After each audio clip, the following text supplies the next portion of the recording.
गावकऱ्यांचे ग्रामस्थांचे जिल्हा परिषद शाळा सहर्ष स्वागत करत आहे। तर आम्ही यावर्षी एक नवीन निर्णय घेतलाय की ध्वजारोहण यावर्षी आपल्या शाळेतले चिमुरडे सोबत मुख्याध्यापकासोबत करणार आहेत। तर या कार्यक्रमाची आता सुरुवात होत आहे। सलामी परेड के तैयार, सलामी परेड शुरू।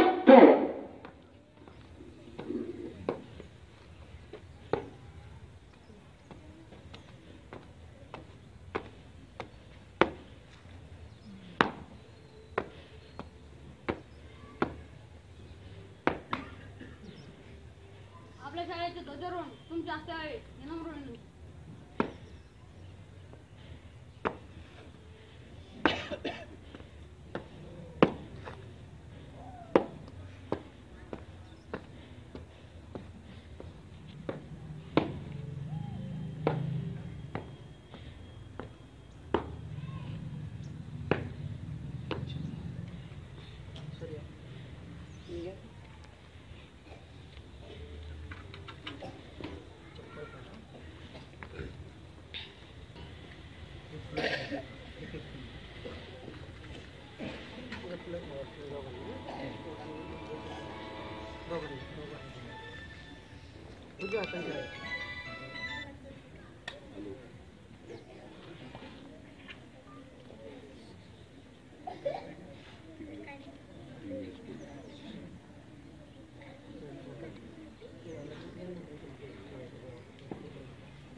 कारण तुमचा रिस्पॉन्स खूप छान मिळाला आहे आज सुद्धा, त्यामुळे बैठक व्यवस्थेत थोडी अडचण आली तरी हरकत नाही। जर काश्मीरच्या सीमेवरच्या जवानांचं व्हॉट्सअपवर आपण छान रीतीने व्हायरल करून अभिमान व्यक्त करत असू तर एवढा वेळ आपल्या मुलांसाठी द्यायला हरकत नाही। तर आजच्या 17व्या प्रजासत्ताक दिनानिमित्त तुम्ही या ठिकाणी उपस्थित राहिलात त्याबद्दल सर्वप्रथम मी शाळेच्या वतीने तुमचं सगळ्यांचं स्वागत करतो। प्रास्ताविकात अधिक लांबणीचं भाषण अजिबात न करता या जून जुलै पासून ते आतापर्यंत जे काही बदल आपण करतोय तुमच्या सगळ्यांच्या सहकार्याने ते आपल्याला इथं निश्चितच पाहायला मिळतील आणि अजून काही 6 महिन्यामध्ये किंवा येत्या काही काळामध्ये मुलांमध्ये सुद्धा शैक्षणिक बदल झालेले पाहायला मिळतील। प्रजासत्ताक देश होतो म्हणजे इतिहास उकरून कोणी राज्यघटना केली हे सर्व ज्ञान तुम्हाला आहे।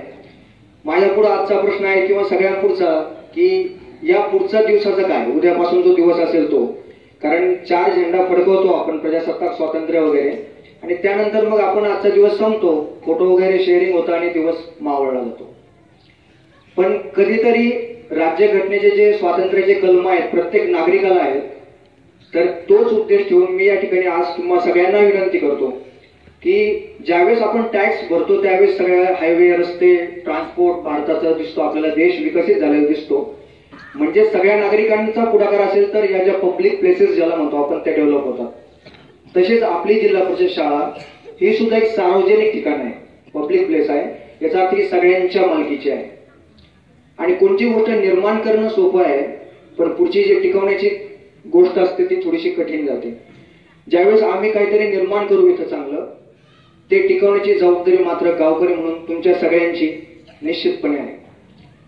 तर अधिक न बोलता आपल्या शाळेसाठी मागच्या काही काळामध्ये आपण जो काही फंड उभा करायचं काम चालू आहे शाळेच्या डेव्हलपमेंटसाठी, त्यामध्ये असा एक उद्देश ठेवला होता की 1-2 लाखापर्यंतचं काम आपल्याला सुरू करायचंय। आज जे काम आपण सुरू करतोय जवळपास 30 रुपये स्क्वेअर फुटने चालू आहे, म्हणजे 1 लाख रुपयाची रक्कम जवळपास आपल्या रंगकामासाठी संपते। त्यात आपले माननीय सरपंच सायनाजी उरपेटे आणि त्यांची पूर्ण टीम असेल ग्रामपंचायतची आणि आगाव साहेब सुद्धा, तर तर यांच्यामुळे सुद्धा 14 वित्त आयोगातून आपल्याला जवळपास निम्मी रक्कम उपलब्ध होणार आहे निश्चितपणे. आणि उरलेली रक्कम तुम्ही जी उत्स्फूर्तपणे सहभाग दिलाय शाळेसाठी वैयक्तिक म्हणून, त्याबद्दल मी सगळ्यांचं आभार निश्चित मानतो. आणि पूर्ण फुलाची पाकळी म्हणून आपल्या सगळ्यांचं स्वागत करणं हे माझं कर्तव्य आहे.